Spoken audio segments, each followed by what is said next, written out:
안녕하세요. 데이업의 황대근입니다. 와, 중국이 제대로 이를 가른 모습을 보여주고 있습니다. 다양한 부양책을 펼쳐왔지만 경제가 살아날 기미를 보이지 않자 추가적인 부양책을 제시한 상황입니다. 자, 이에 따라서 중화권의 훈풍이 불어오고 있습니다. 글로벌 시장을 시작으로 우리나라 역시 중국의 경기 부양책으로 인해서 다양한 움직임들이 나타나고 있습니다. 가장 먼저 반응을 보였던 것은 원자재입니다. 구리와 유가의 움직임을 통해서 원자재 슈퍼사이클에 대한 이야기도 나오고 있고 부동산 시장의 호황 예측까지 호재 이슈가 줄줄이 나타나고 있습니다. 과연 중국은 어떠한 정책을 계획하고 있는지, 이에 따른 영향은 어떻게 이어질 수 있을지 함께 파헤쳐 보겠습니다. 먼저 관련된 이슈들입니다. 구리 선물이 톤당 9,800달러를 돌파했다. 중국의 대규모 경기 부양책으로 인해서 유가가 급등했다. 원자재 관련된 이슈부터 부동산에 대한 기대감까지 중국발 효과가 커져가고 있는 상황입니다. 사실 이번 부양책은 중국의 과감한 의지가 표출이 되지 않았나 생각이 들고 있는데, 앞으로 증시의 지각 변동도 배제할 수는 없지 않을까 개인적으로 생각이 듭니다. 실제로 구리 가격 같은 경우에 2024년 5월까지 AI발 전력 수요 증가가 구리까지 영향을 미치면서 가격이 상승하는 모습을 보였지만 이후 주춤한 모습이 이어져 왔습니다. 하지만 다시금 탄력을 받아주는 모습이 나타나고 있는데, 연준의 빅컷 이후에 유동성 자체가 돌기 시작하면서 탄력을 받기 시작했고, 이번에 중국의 과감한 유동성 공급 계획을 통해서 기대감이 반영되고 있다고 생각이 듭니다. 이 구리 관련된 열풍과 테마까지 시장에서 해석이 나올 수 있다는 점 우리가 생각을 해볼 수 있겠고, 유가도 역시 상승을 해주고 있죠. 최근에 다소 부진했던 모습이 이어졌습니다. 하지만 마찬가지로 이 중국의 부양정책 계획을 통해서 다시금 살아나는 모습이 나타나고 있습니다. 천연가스도 이와 같은 원리가 이어지고 있습니다. 이 가격 상승의 구조가 만들어지고 있기 때문에 원자재 슈퍼사이클에 대한 이야기가 시장에서 나타나고 있고, 관련주들의 움직임도 조금씩 이어지고 있다고 생각이 듭니다. 하지만 우리가 주목할 수 있는 점이 아직 철광석 가격에는 이러한 심리가 반영이 되지 않는 모습이고, 석탄 가격도 마찬가지로 관심도가 크게 증가하지 않았다고 생각이 듭니다. 앞으로의 키포인트가 되면서 증시의 변동성을 줄 수 있는 하나 요소가 될 수 있을 것으로 보고 있는데, 과연 이 두 가지 요소가 어떻게 영향을 미칠지 영상 말미에 제가 자세하게 얘기할 예정에 있으니까 끝까지 시청해 주시면 감사하겠습니다. 어쨌든 이 중국 정부가 이렇게 과감한 결정을 내린 것은 단편적으로 이 주택 가격만 보더라도 알 수 있을 것 같습니다. 2020년부터 급격한 하락세가 이어지면서 이는 최근까지도 연결되었던 상황이었습니다. 이 중국 자체에서 아무리 부양책을 펼쳐봤자 해결되지 않는 모습이 유지가 되었다고 볼 수 있겠죠. 이 중국의 GDP도 사실 비슷한 동향이 나타나고 있습니다. 자, 올해만 한 3번 정도 수치가 발표됐는데 그 중에서 2번이 예측치보다 떨어진 모습을 보여줬죠. 중국 정부는 현재 상황을 그냥 볼 수는 없었을 테고 대규모 유동성을 공급하기로 결정을 하게 된 겁니다.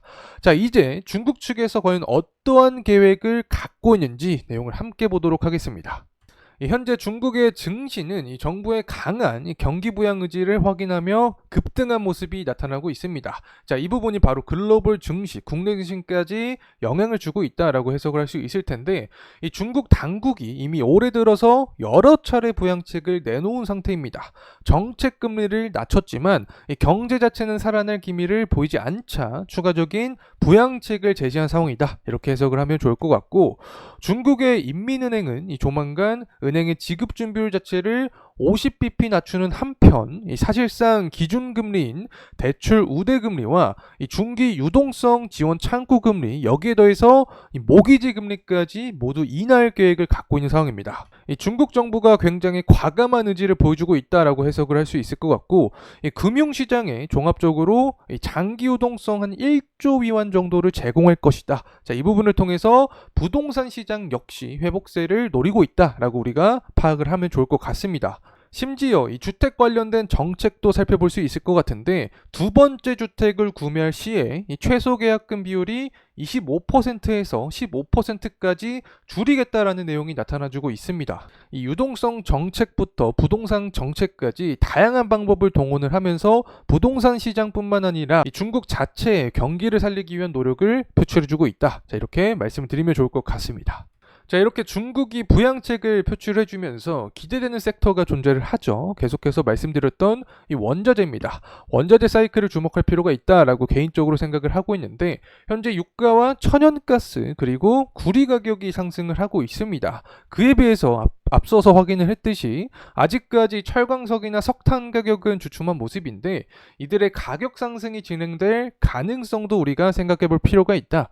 이 대표적으로 철광석 가격과 석탄 가격이 원자재 사이클에 따라서 상승에 대한 흐름이 나타난다고 하면은 발틱 운임지수 상승과도 연기가 될 수 있습니다. 그렇게 되면 해운주의 시장의 주목도가 상승될 가능성이 존재를 하고, 석탄 가격까지 상승한다라고 하면은 철강주들의 주목도도 증가될 가능성이 있기 때문에 이에 대한 공부도 지속적으로 할 필요가 있지 않나 생각을 합니다.